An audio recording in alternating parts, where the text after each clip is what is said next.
leer mediteer.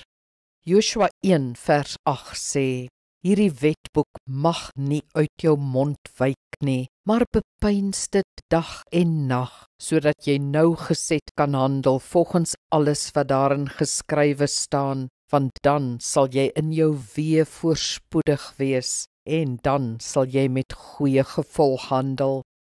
Die term meditasie laat ons dink aan oosterse meditasie, 'n yogi wat kruisbeen sit en poog om sy gedagtes leeg te maak.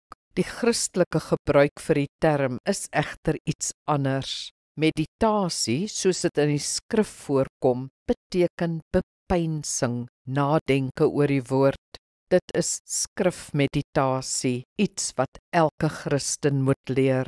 Skrifmeditasie behels die volgende: 1. Om die skrif stadig en diep te lees met die vraag, Here, wat sê U?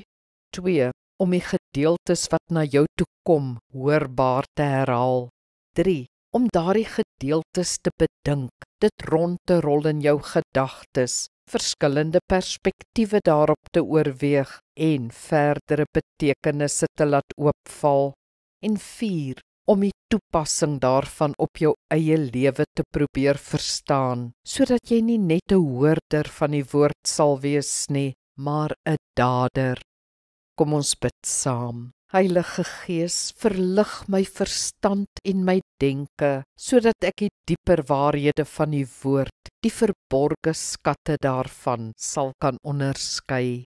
Amen. Die Here seën jou.